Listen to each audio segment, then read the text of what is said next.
À quelques jours du grand départ, ces matchs amicaux qui nous semblaient autrefois insipides et surtout insignifiants, ils revêtissent désormais un intérêt tout particulier. Et alors hier soir, on n'a pas vu du grand foot, mais on a appris des choses.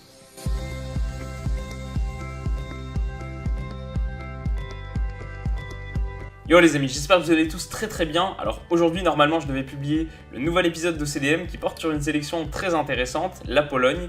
Mais le match d'hier soir a retenu toute mon attention et je voulais y réagir parce qu'il y a des choses à dire. Donc comme d'habitude, c'est parti pour mes 3 enseignements. Alors le premier concerne évidemment Nabil Fekir qui pour sa 11e sélection en bleu a été titularisé pour la seconde fois seulement sur l'aile gauche d'un 4-3-3. Et alors au-delà de sa prestation individuelle qui a été bonne sans être parfaite, au-delà de son but qu'il inscrit quand même avec un peu de réussite, et au-delà de tout ça, j'ai surtout été marqué par son entente avec Mbappé. Initialement positionné en ailier, avec comme on l'a dit Fekir à gauche et donc Mbappé à droite, et donc en théorie dans des positions assez distantes, ils ont en réalité évolué au cœur du jeu et très proches l'un de l'autre. On connaît leur penchant pour l'axe, que Nabil occupe à Lyon et que Kylian aimerait peut-être un peu plus investir à Paris, mais c'est surtout leur qualité technique respective qui les a vus bien combinés ensemble.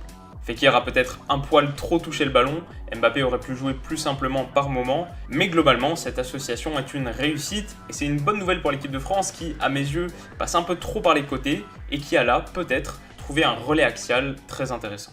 Ok, deuxième enseignement, c'est que Deschamps ne s'est a priori pas trompé dans ses choix de latéraux.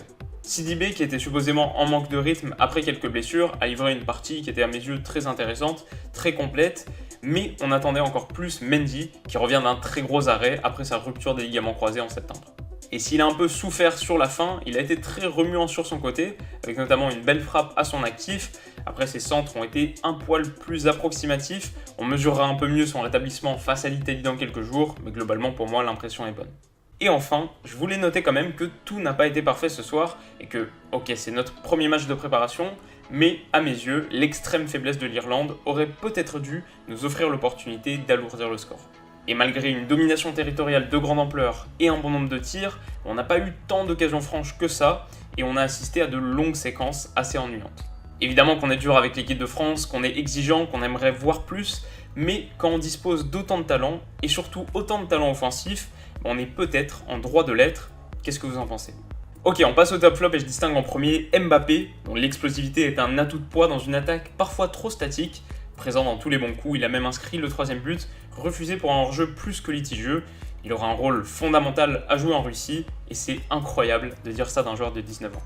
Ensuite, j'ai beaucoup aimé Tolisso, très actif au milieu, de plus en plus propre dans les transmissions et à l'instar de ses performances en club, il est un milieu capable d'être décisif. Alors cette fois, son tir a échoué sur le poteau, mais je ne serais pas surpris de le voir marquer au moins un but en Russie. Et enfin, sans qu'un joueur en particulier ne se distingue très visiblement, Sidibé a été bon et il nous a rassuré sur ses capacités physiques. Un très bon jaillissement en début de première mi-temps qui amène la première situation du match, du rythme, c'est satisfaisant à mes yeux. On passe au flop et alors là, j'ai pas cité de joueurs spécifiquement, mais je pense que l'équipe d'Irlande dans son ensemble a été fantomatique. Offensivement, c'était ultra pauvre, alors on va citer leur attaque, mais aussi leur comportement agressif. 2 cartons jaunes en match amical de préparation à la Coupe du Monde, c'est pas anodin et les tacles étaient rarement maîtrisés, même si évidemment c'était beaucoup plus maladroit que méchant. Et enfin, parce qu'il faut en citer 3, on va dire la pluie, qui a donné des situations assez comiques en fin de match, mais heureusement que personne ne s'est blessé. Et vous, qu'est-ce que vous en avez pensé ?